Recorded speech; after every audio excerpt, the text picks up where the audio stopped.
ইহুদি ডাক দে বলতেছে না মুহাম্মদ,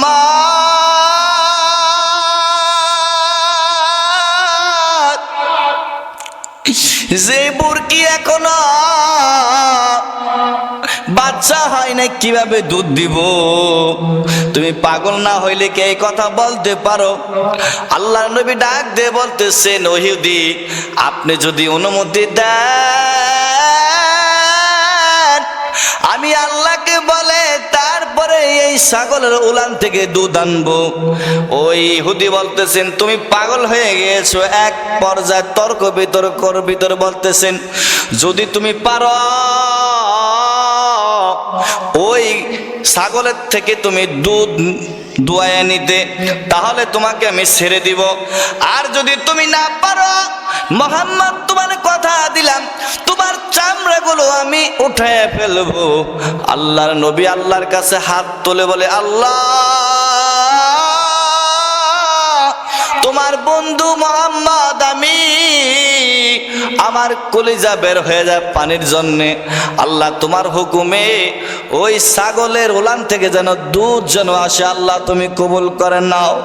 আমার আল্লাহ ডাক দিয়ে বলে, জিবরাইল, দেরি করিস না, ওই ছাগলের উলানের ভিতরে দুধ ভরপুর করে দেয়।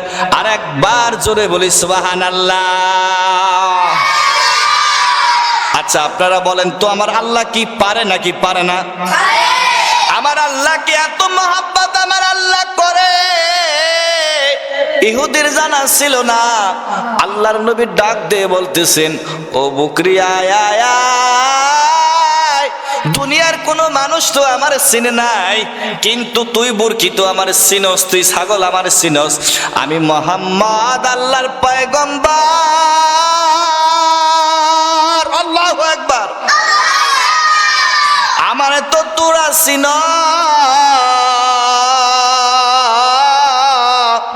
ও ছাগল, আয় আয়, আমি মুহাম্মদ ডাকতেছি। এই কথা বলার সাথে সাথে ছাগল দৌড়ে এসে বলল, আল্লাহর পয়গম্বর, আপনি আমার ডেকেছেন?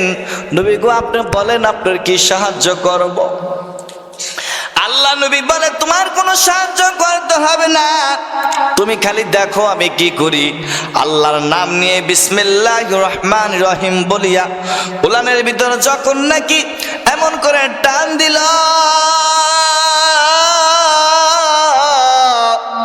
কোথা থেকে আমার মালিক গায়েবী ভাবে ওই উলানের ভিতরে দুধ ভরে দিল।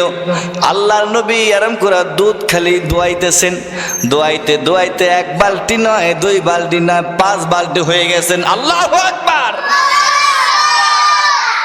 ইহুদি দেখি আশ্চর্য হয়ে গেল। ইহুদি বলতেছেন, আমি কি দৃশ্য দেখলাম, কি দেখলাম, আমি তো পাগল হয়ে গেলাম। হায় হায়, এইটা তো সত্যি মুহাম্মদ, সাধারণ কোনো মানুষ নয়। আল্লাহর নবী আর একবার বলেন সুবহানাল্লাহ। আমার আল্লাহ কি পারে কি না পারে না, জোরে বলেন। আমার আল্লাহর শক্তি আছে নাকি নাই বলেন।